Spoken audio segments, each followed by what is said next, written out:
On 12 News, first Hy-Vee, now another new player on the local grocery scene. We'll take you inside Fresh Thyme Farmers Market, slated to open in Plymouth. Then, a candid discussion on teens and mental health. About 1 in 5 kids will suffer from a diagnosable mental illness over the course of their childhood. But first, an incident in Brooklyn Park that has a cat owner in disbelief. I just can't believe people would shoot a domestic animal. 12 News starts right now. Hello and thanks for joining us. A Brooklyn Park family is looking for answers after their beloved cat was shot. They knew letting the pet go outdoors brought some inherent risks, but this they were not expecting. Cassie Bonstrom joins us with more. Cassie? Well, Crash the cat died last week after the Martinez family decided to put him down. It came after the vet told them that the cat had been shot by a shotgun. So this is the x-ray of the wounds. Tracy Martinez still can't get over the last pictures she has of her cat Crash. Shrapnel and bullet fragments in here also. On October 1st, the cat had gone missing in their Brooklyn Park neighborhood. When he came home, they thought he had a broken leg. She and her daughter brought the cat to the emergency vet in Coon Rapids. They did an x-ray and she said, she came back and she showed me the x-ray and she said, he's been shot. And it has completely shattered his humerus bone. I couldn't believe it.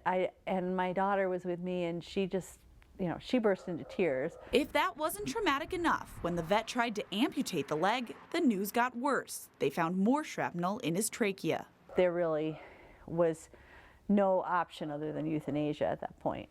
So we had to put him to sleep Saturday afternoon. He was only 4 years old. Now, as she cuddles Crash's twin sister, they looked exactly alike. She wonders who would do something so heartless.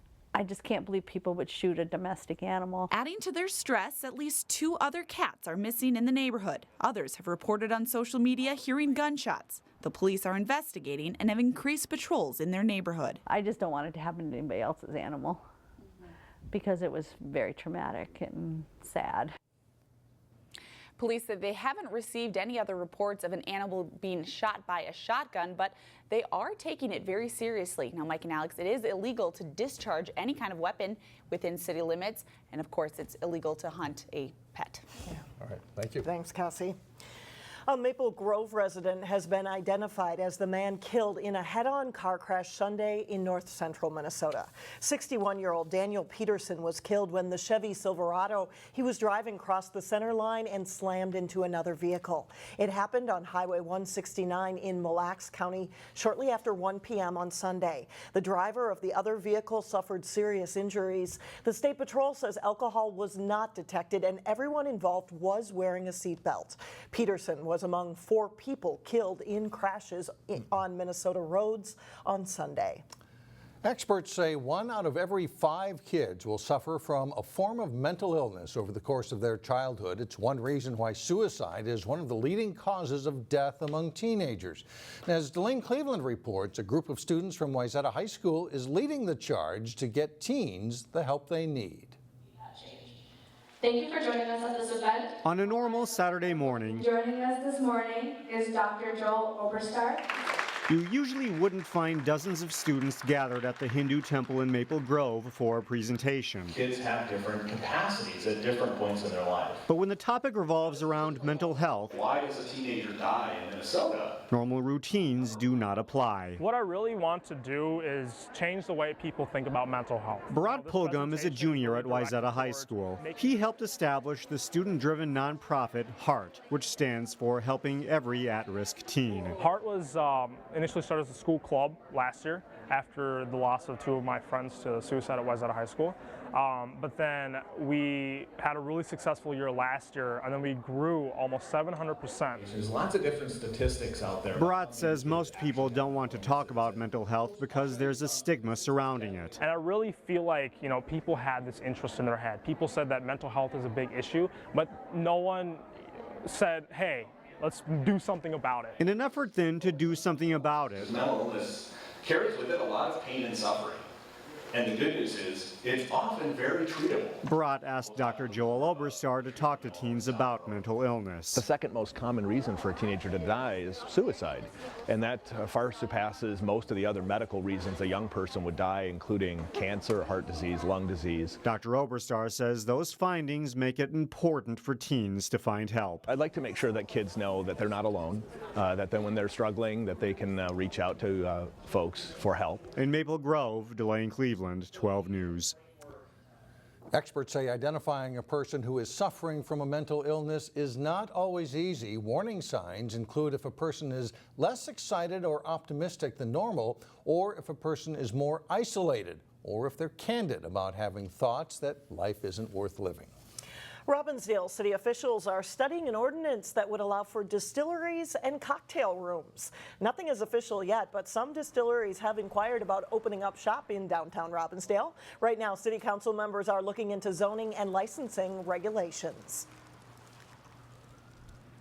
For the ordinance, it's very similar to the tap room, where we just want to make sure that there's a buffer around any potential conflicts with homeowners or other businesses or schools, for instance. Officials are also gathering more information so they can set limits on the size of an operation depending on different zoning areas.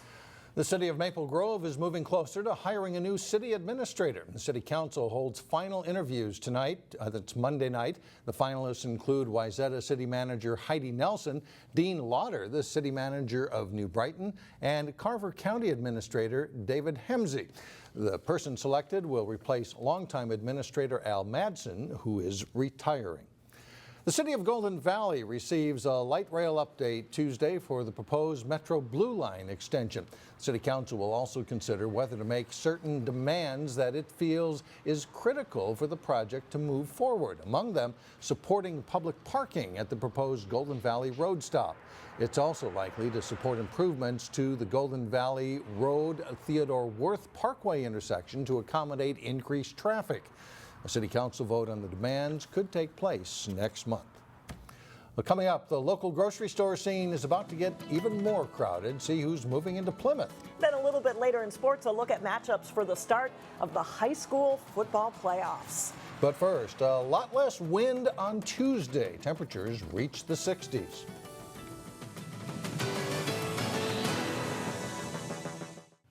There is a new retail project in Plymouth's city center. It includes a new grocery store brand you're about to see more of in the area. In this week's Business Matters, it's a sneak peek at what's moving into Plymouth. Get ready to see this new player in the local grocery market. What particular spice were you looking for? Fresh Thyme Farmers Market, a Chicago-based grocer, opened its first Minnesota store in Bloomington September 30th. We want to bring grocery shopping back to what it used to be: small, intimate, personable, and just a very comfortable environment and welcoming environment. Fresh produce gets top billing here, sourced locally when available. A lot of us are used to being able to, on our own, source things fresh from either roadside stands or farmers markets, and we're just putting it all under one roof to make it just that much easier to do. There's plans to open more than a half dozen stores in the next few years.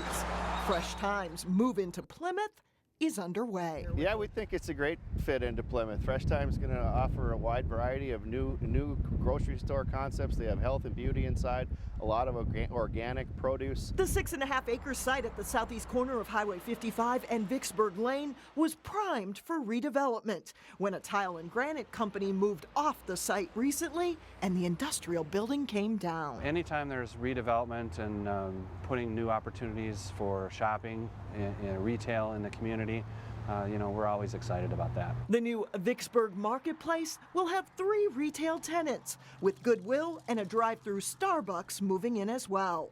The site was anxiously eyed by developers for its potential. When the new development opens next summer, it will complement a busy retail intersection that already has a good shopping base. On the other 3 corners here, you have Cup Foods with the movie theater. Across the street, you have Lunds, you have a Lowe's development. There's just a lot of retail here and a lot of traffic, and so it was a very prominent corner, and we were fortunate to put this development here. Before Fresh Thyme opens its new grocery store in Plymouth, it will open another store in Apple Valley this spring. Coming up, what a robot can teach about fire safety. But first in sports, highlights from the last week of the regular season in football, including wins for Park Center and Maple Grove. John Jacobson has that and more in a moment. The regular season didn't end the way Cooper football was hoping, not quite, but postseason is coming up, and they had a good season. And they got a decent seed for the section playoffs. They'll get a little time to rest now before their first game next week.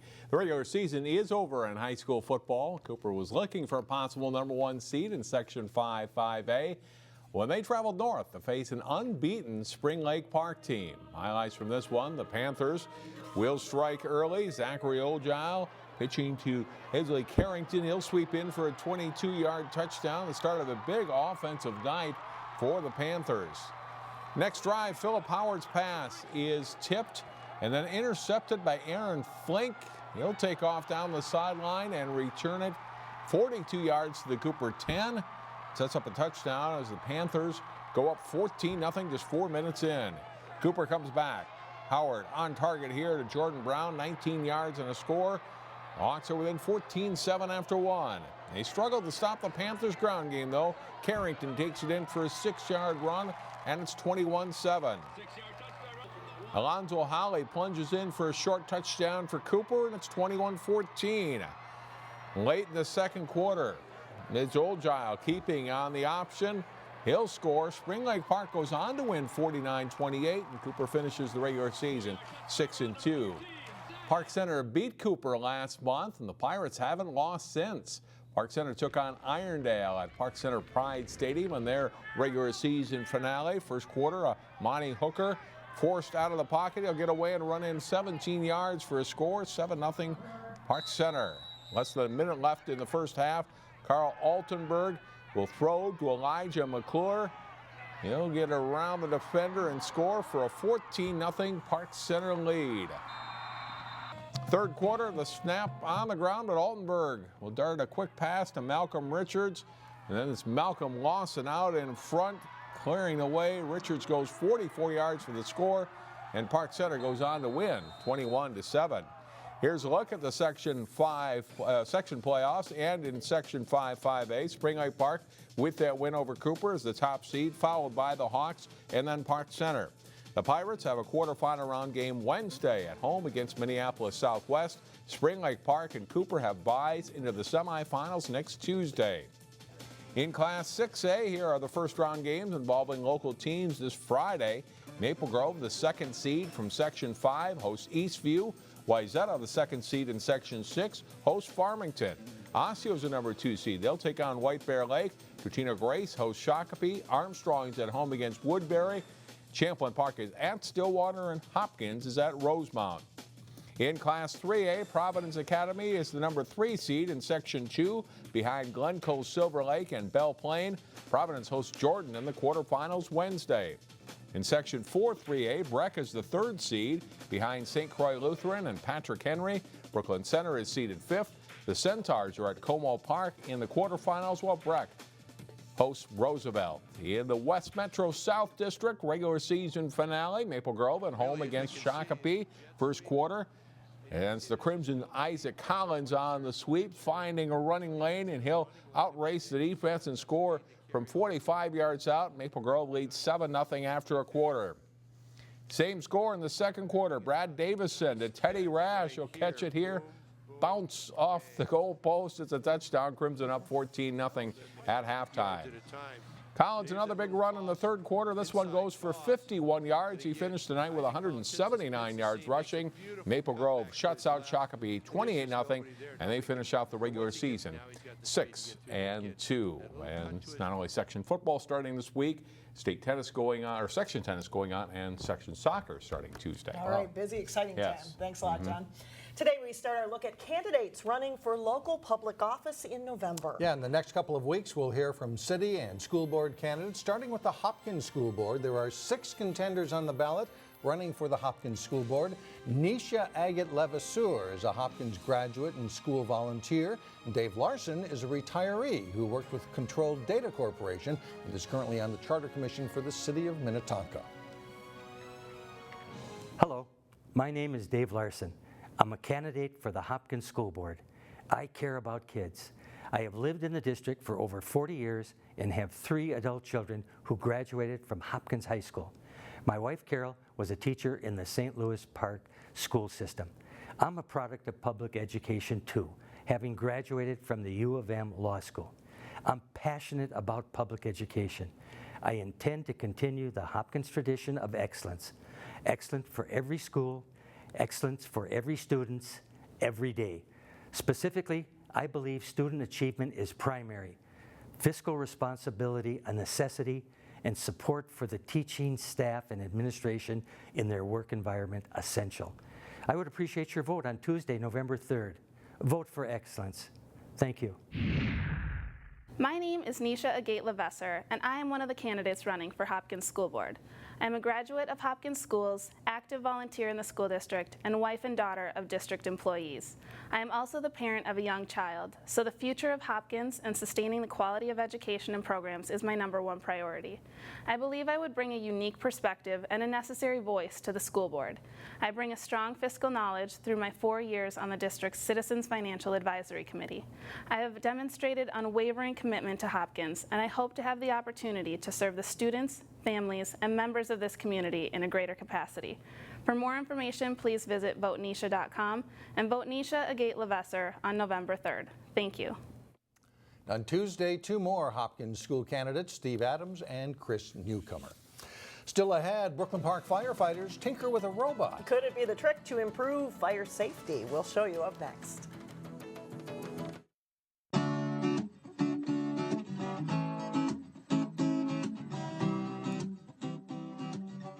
It was a fine day for a run on Saturday, and hundreds of runners made the most of it at the 25th Annual Autumn Woods Classic at Elm Creek Park Reserve. Nearly 600 people raced in the 5K. They ranged in age from 6 to 86. Another 400 ran the 10K. The men's winner was 23-year-old Luke Iverson of Maple Grove with a time of 36 minutes 39 seconds, and Katie Matzke of Champlin led the women at 42 minutes 23 seconds. Well, finally, there's a new member of the Brooklyn Park Fire Department. That's right. This robot mascot was unveiled right there during a fire department open house on Saturday. The life-size mechanical creature doesn't have a name just yet, but the robot will go tag along with firefighters when they go out to schools and other community events. The goal is to help teach young people about fire safety. Fire department donations were used to pay for the robot costume. Interesting. Yeah. Got to try something new, right? The kids love that, don't they? Yeah. Get your attention. That does it for us. Thanks so much for joining us. Stay with us. Community Corner is coming up next, and we'll see you again tomorrow.